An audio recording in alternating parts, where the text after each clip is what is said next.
Hello and welcome to this episode of Yen Talks that's sponsored by the National Technical Assistance Center on Transition, the Collaborative, and the Raise Center. And today we're super excited to bring you an episode that kind of talks about vocational rehabilitation and supports that professionals in the field of transition can offer young adults when they're thinking about jobs and their future. And I'm so happy to be here. My name is Everett Deibler.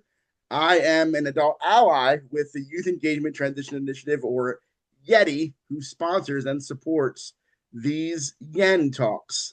So with me today is my co-host, M4. Do you want to introduce yourself? Yes, hey everyone, welcome. So happy you're here. My name's Michael Scanlon, also super excited to also be an adult ally in Yeti along with Everett. It's been a true pleasure to see the positive change and transformation Yeti has done. And yeah, over to you, Janet Ewer, adult ally supreme. Such a great welcome this morning. It's a pleasure to be here. It's a pleasure to be here with Everett and M4, Cesar, and really excited to share. And Cesar. Hi, good morning. I am Cesar, a young adult with the Youth Engagement Transition Initiative. Happy to be here. Glad you're here. And the cool part about these upcoming Yen Talk episodes that you'll see with these is that they're in complement with some resources that have been developed, one pagers, documents that talk about why connecting young people to VR is so important. But they were developed in partnership with young adults and family members, which is why we've asked Janet and Cesar to be here together to give both a young adult perspective and a family perspective. And so, with that, we'll just jump right into the first question. M4, I'll go first because I don't know. I'm first on the list. Whatever. I don't know. You're first in And my so, book, Everett, as always. yeah. Anyway, so our first question is, why is it so important? And I'll go to Caesar first. Why is it so important for uh, families and professionals to think about helping young adults start transition and looking into things like voc rehab and independent living? Why is it so important for them to start that conversation early? Great question, Everett. And I want to go straight to my experience with my transition coordinator at my high school. So, the way I got connected to VR was I sat down with my transition coordinator towards the end of my senior year to start to build the transition piece of my IEP. And I mentioned that I wanted to have a job, and my VR, my transition coordinator went ahead and submitted a VR referral on my behalf and set up a meeting with my local VR agency to start the process. One thing I want to point out is I did not know anything about VR throughout this whole process. And I didn't know like the different phases of VR, such as job development, job placement, and all the different kind of stages that VR has to offer. And so I did not really have a clear picture as to um, what this whole process was going to look like. I did not know that I was going to have to be jumping from one VR organization to another because there were just constant barriers to finding employment that um, could not be addressed by the job coaching team. And so I just want to emphasize that really there needs to be a collaborative effort between the school system and the VR agency. Particularly with the school system, helping the student have the necessary job readiness skills, and helping them understand, what their journey with VR is going to look like, and really start helping them, map out what, um, you know, their desired employment wants to be, and really just giving them the tools to be prepared so that students with disabilities are not just getting referred to VR by the school system, but not knowing um, what the process is, or not even having, their own goals as to, what they want their employment to look like. Yeah, and what you're mentioning, Caesar, thank you for that, and thank you for being vulnerable to share some of your perspective and just being honest about what your journey was. But what you highlighted is that if you start early, young adults can understand what the process is, why it matters to them, and it supports getting buy-in about the process, right? It's awesome that there's a place that can help you get a job and support you with that and support you when you have your job and when you leave your first job to get another job. It's great that that's all there, but if you can't understand what the goal and the buy-in is, then it's hard to get behind what you're doing and to understand why is this person here now, right? And so that thank you for sharing that. And Janet, I'm going to ask you from a perspective of a mom, right? Like, why is that important for people to understand things early? I think Caesar gave a great reason for young adults, but from a mom's perspective, why would that matter to you? Thanks, Everett. And to spin off of some of what Caesar said, I agree. We had some similar experiences and some very different experiences, but increasing and elevating those abilities or finding those areas of interest. Sometimes we don't know what we're interested in or what we're good at until we get some experience and we're able to go out there and learning what everything can look like. I think, from my standpoint, building those skills, the earlier we start, the better we become, and we learn what we may like or what we think we like, and maybe what we really do or don't like, and learning that it's okay through those relationships that we're building, and hopefully positive relationships of being heard and listened to, that it's okay sometimes to make a shift as well. And sometimes I think that piece gets lost in checking boxes or learning what we don't know. And sometimes it's not a failure to make a change or to continue moving on. Sometimes it's moving on. It's not that it's good or bad. It's just an experience.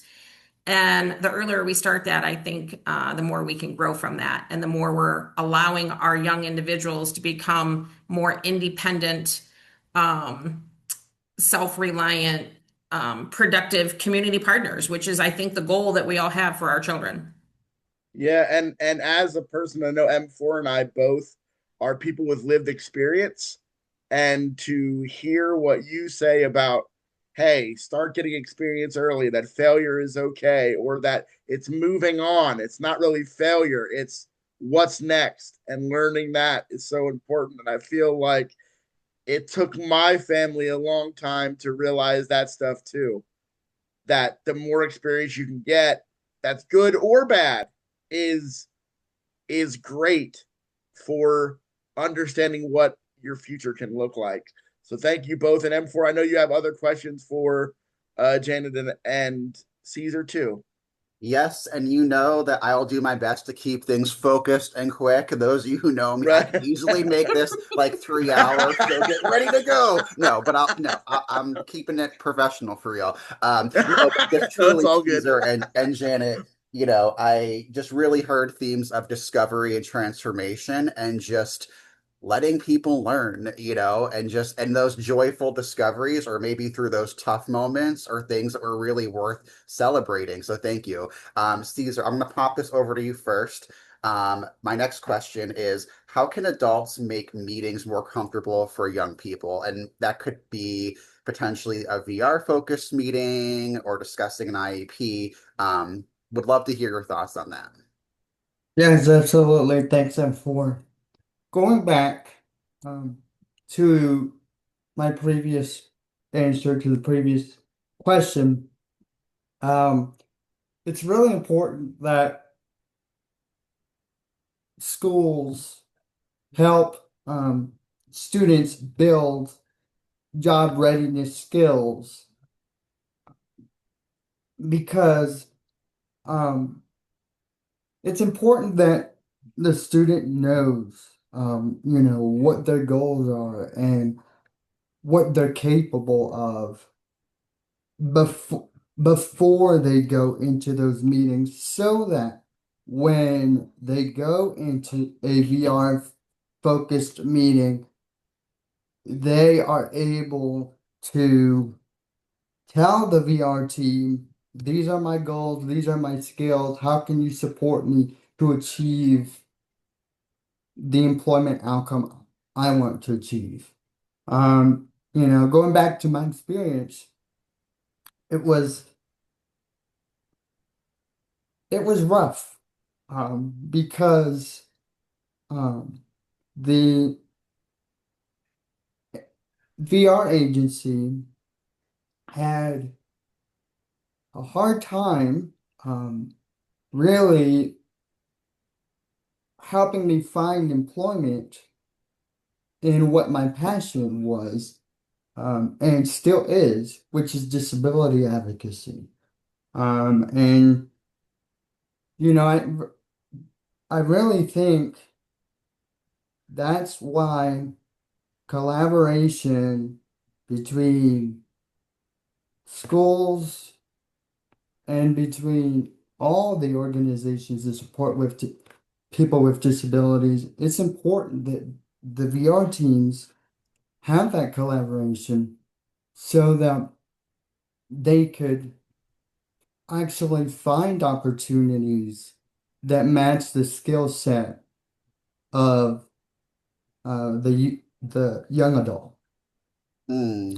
instead of saying you don't have the credentials or um, you don't have what it takes um, to be in this position, or I looked everywhere, like on the typical job searching websites, and I can't find the position. So let's change your employment goal because I cannot find that type of job you want. And that really speaks to building capacity building, right? That really speaks to um, you know, a collaborative effort between all the organizations that are a part of the young adult's life, to really build those partnerships and organizations so that those opportunities can naturally open up. Hmm. Caesar, again, I could easily take this for a full-on hour deep dive with you on that, but I will say first, thank you so much for sharing your experiences. I think, in terms of having really successful meetings, I really heard from you. It's preparing successfully, everyone, as always, but I really heard from you, Caesar, is that it can be such a learning skill for all of us, right? Like systems, agencies, people, right? It sounds like there's an opportunity where, in terms of your goals and dreams, desires, and what you wanted to move forward in life on, there could have been a learning moment where there sounds like there could have been a little more clear communication or flexibility in saying, hey, we notice these strengths about you and we can tie it in this area and really have more of an open dialogue if I heard that correctly. That's correct. Um, Yeah, yeah. And Ford, I wanted to say sorry. I wanted to say what I heard is like be a possibility thinker. mhm, You know what I mean? Like don't think about what is possible, not what isn't. And I think it's hard for people to not think in terms of like uh reality. Like I'm not saying be unrealistic. There's a level of like let's be realistic about what's possible here, mhm, but it's mhm, also like let's think about what the hopes and dreams are and build around that, and don't just say no right away. mhm. Right? Like right, don't just say no right Yeah, away. and I'll do my best to keep this brief, but that's exactly it, Everett. Yeah, Everett always keeps me grounded. Like that's why I love working with Everett because I Everett has just this way of wrapping what I say with a bow, like ding. But no, but Yeah. truly, like let me tell you, like pro tip, I think all Yetis gonna say this: nothing's gonna kill trust or relationships faster than being a dream killer or right out the gate saying no. There's actually this could be a whole other recording. Is how do you acknowledge reality? And if something's not possible, how do you kindly acknowledge, hey, this can't work or might not work right now because XYZ, versus just saying no, and that's like a Right. different delivery, Yes. right? And so Yes. I'm just acknowledging, Caesar, everything you've gone through. And Janet, I will post the same thoughts to you. With all your rich experiences, what are your thoughts on how can the adults in the system make meetings more comfortable for young people? I know you got a lot to say on this. I'm going to try to keep it short too. But one of the words that I heard you say for, and I've been sitting here the last few minutes and it's just resonating over and over and over in my head is discoveries. And it's about making those discoveries. And I really like that word. That's not one that I've used a whole lot, but it just really, really settled with me. So thank you very much for that.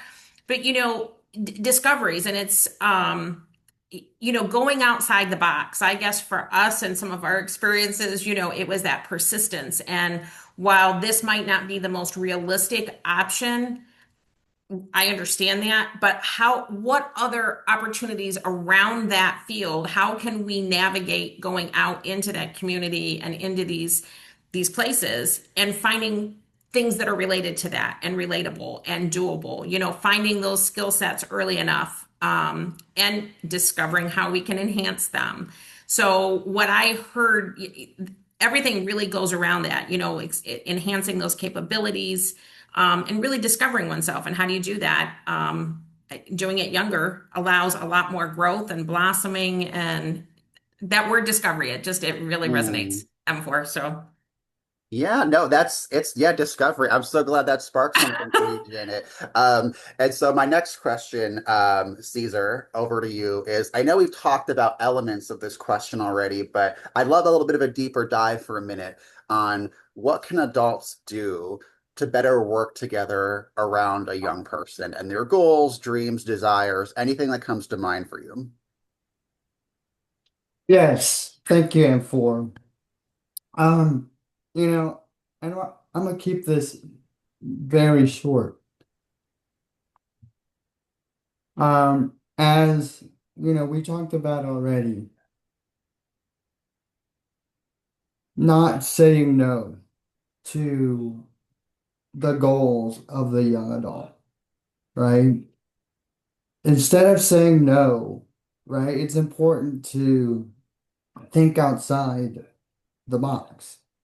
It's important to, as we said, um, build those collaborations, and build those partnerships with those organizations that are already working with people with disabilities to provide that path forward and to provide those employment opportunities and really just keeping the the voice of the student always at the center, Hmm. right? because at the end of the day, it's about the young person with a disability. It's about the student. It's their life, right? If they are going to be working for something, it needs to be something that they enjoy. It cannot be um, something that they do not enjoy just to make, you know, things easier on um, the VR team and all the organizations. Like, um, and, again, I'm going back to my personal experience here.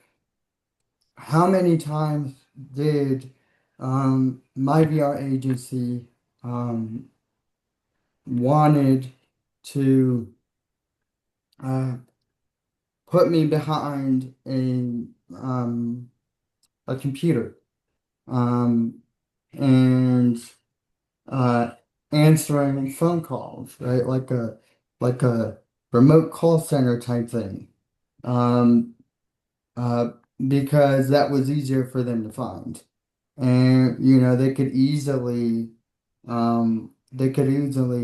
put a person with a disability in those positions, um, just so they could check a box and say well done. When in reality, I have all these skills, you know, from, working with people like myself with disabilities on youth centered organizations and state councils. I have all this skill set. Why don't you match my skill set to um, to an an employment opportunity that matches those skill sets, right? Because at the end of the day, it is if you did not put the person with the disability in the job they want, that's a failure. That's a failure because you are essentially saying, no, what you want is out of reach. What you want is too hard for me to do. And you're taking that autonomy away from that student. And you're saying, let me take control. And nobody likes that. Nobody likes to say, nobody likes anybody to tell them, no, you shouldn't do this. Do it this way, do it my way.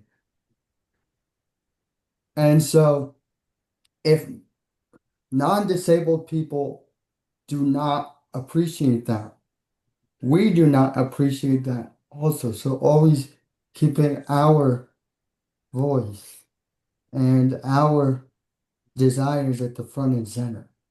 And I think, and I think that's a reminder across the whole is we are the ones in our driver's seat. At the end of the day, it's our lives. And the agencies and the support teams, they're there for support.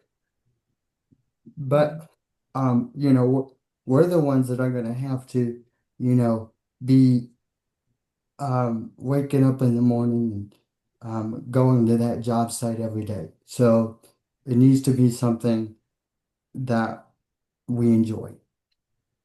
Um, Love everything you said, Caesar. I could jump off so many things, but I will quickly say, um, I heard you say the word should, and I was actually just thinking a lot about this, is that shoulds don't succeed. And I like now it's making the wheels spin is how different would it have been in some of those meetings, Caesar, if someone had turned to you and said, what are you willing to do? What are you willing to try? What excites you? Just like the power of presence and those curious questions. Because I didn't hear talking of discovery, Janet, I didn't hear much in the way of discovery or curiosity or drawing out from you or that creativity in learning to shift as things. And it's making me think too, because those of you who know me, I'm like super silly. I just try to not get fired every day. But like it's making me think that, when you were sharing, you're at the center as you should be.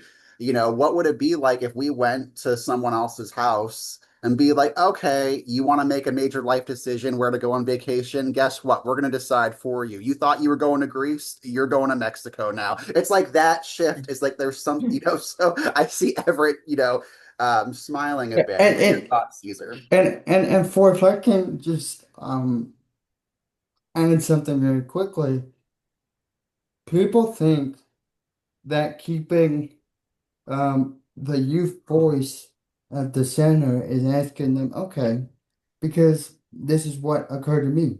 They were like, okay, what are your what are your desired outcomes? What is your dream employment? Like you're talking about. Like, what do you want to do? Right? Most people, most organizations do that, right? Because they have to. It's a part of the intake process. They have to ask, you know, what type of job you want. But when it comes down to the nitty-gritty of actually trying to find a job, that's when they back off and say, I can't find anything, or it's too hard, it's too difficult. So let's alter your goal a little bit. And now from what started to be a youth-centered conversation now is being handled and by the VR agency, and they have taken the wheel. When the attitude should be, no, this is your desired goal. I am not going to quit until I get that job that you want, right? Yeah. And moving mountains, doing everything that it takes to get that young adult there, instead of saying, no, it's too much work or I'm having too much difficulty. Let's shift your employment goal so that it can make my job easier and so that I can call it a day. Mm, And thank you for that, Cesar. Before Janet answers, I just want to say too, I feel like hearing you talk, Caesar, and you gave a lot of great nuggets of thought. But one of the things that it made me think of is that I have tried to say to folks that work in the system that is supporting young adults or is set up to support young adults is that you are the information source around how the system operates and the connection to many opportunities and connections, right? And you need to help young adults understand how things operate and where their connections are. So, and then introducing those connections so they can maximize their opportunities, right? I think, Cesar, you talked about how someone working in a space can feel pressure to do the job. And so they take away or they feel the need to control what's happening, right? They feel the need to control what's happening. If you view your role as you're a connector to opportunity, and if you're transparent about your job search and where things are headed, and if it's been a challenge, what are next alternatives? And don't just decide on what those are, realizing that when a person comes to you for support, that you are kind of painted to people you're serving as a lifeline to be that connector and that support. And so, and you can be that. But you have to help young people and their families understand how the system operates and where to help them make connections to get to where they want to go. And with that, Janet, I don't know if you have any thoughts on what Cesar said, or if you have any thoughts just about what folks can do better. Well, in listening to all of you, a couple of things that really jump out to me is building those relationships. And when we build those relationships, we have a little bit more, oftentimes, investment in taking the time, because I think time is such a hard factor or barrier across all these systems for all these connectors and discoveries that we're talking about here. Um, and also, when I was listening to Cesar, building on the strengths, the strength-based opportunities, the strength-based skills, the strength-based, community, whatever we're looking for. And when we take the time and we're building on the positive strengths of this, because we all hear enough about our negative things and what we can't do, and none of us want to hear that. When we're doing that, we're building not only the skill sets, but we're building the self-worth and the feeling of self-worth and self-value, which then builds into the security and independence and capabilities on the other side of that. So, being willing to find alternatives. But again, it goes back to time, and it's not about what we have to do, but how can we get there? And if we do need to make a shift, how are we working with these young people that we're here as connectors and supporters to help? How are we saying, okay, maybe we need to consider something? And if we do need to consider something, what are you willing? What concessions can we all make in this? Maybe not, checking a box and what's easier on one end, like I've heard a little bit today, but like, how can we do this together and move forward? And that takes time, and time is a big barrier for a lot of people. So I'm just trying to keep this short. No, well, no, Janet, and thank you for that. And I want to say, and I want to ask Janet one more question that admittedly is not on the questions we discussed, but based on kind of what she just said. But I want to remind everyone that Yeti has built resources around supporting transition and VR connections. And these episodes that you're getting these Yen Talks for are really highlighting why it's so important to connect young people to VR and ways to make that happen. And I think we did that a lot today in this conversation. And in the other episodes that you'll see related to this resource, will kind of tie into other parts of that. But I wanted to ask Janet, because you are also a parent. And I think that what happens a lot for parents who are really strong advocates for their young adult, they're with their young adult in those meetings, having those conversations, and then you get connected to all these outside entities that are there to support you.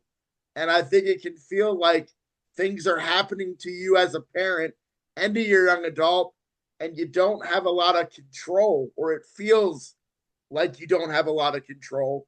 So, what advice would you give to those agencies to help parents feel like they have a connection and can feel like that things aren't just happening to them?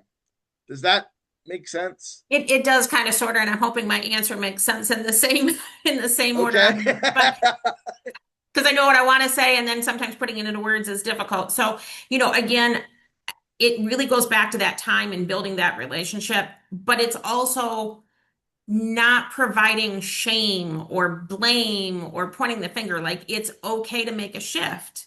It's okay to be different. It's okay to have different likes or dislikes. But at the end of the day, it's not about not wanting to try something or not wanting to do something, but being comfortable enough, being made to feel like you're truly integrated into the team. It's not your team, my team, it's our team. And how do we make people feel about it's about us? We're building this for you, but bringing that level of individual perspective to it. And I think it gets lost so much of the time. So how do we build that comfortableness? But when we build that comfortableness, we're taking the time, we're building the relationship, and that relationship really is the foundation for everything else. And I know that kind of sounds silly or simplistic at times, but it really is kind of the crux. It has been for us. So No, and I would say I hear M4 in my head right now as we wrap this up. And thank you both for being a part of this episode of Yen Talks, and thank you for your perspective. And we hope our listeners will listen to this and the other episodes that are tied to the resources that we're developing. M4, I feel like this is one of your mantras, is that relationship building. And I feel like that's a good way to kind of end today. If you want to share aspects of the importance of that, just like from your own perspective, because I feel like you always champion that relationship building piece.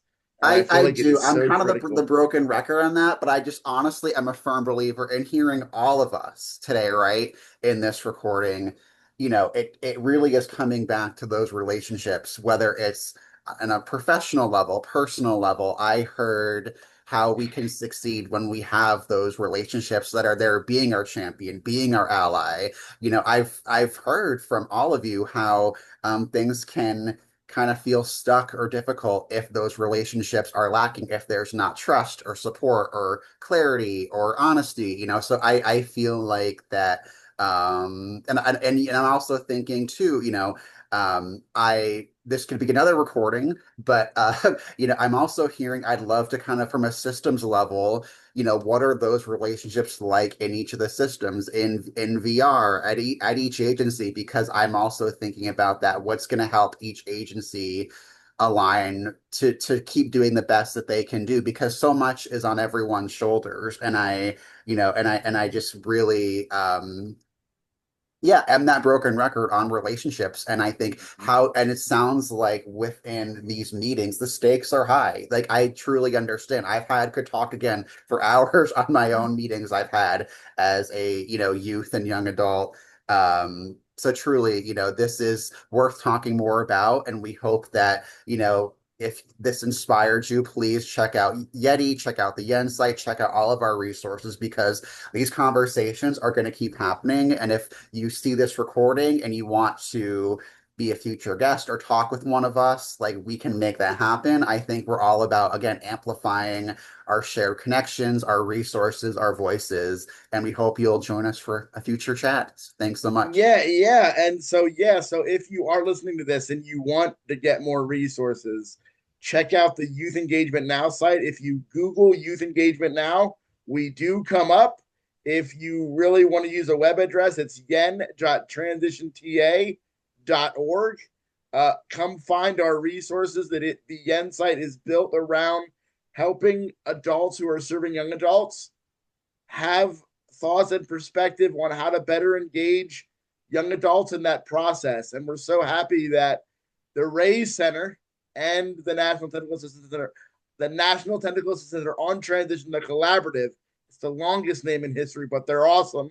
And Taxi is supporting this work and making it a reality. So thank you all for being here. And I'll see you in the next episode with even more guests to keep talking about other aspects. And hope everybody has a great day. We become better together, everybody. Thanks, everyone.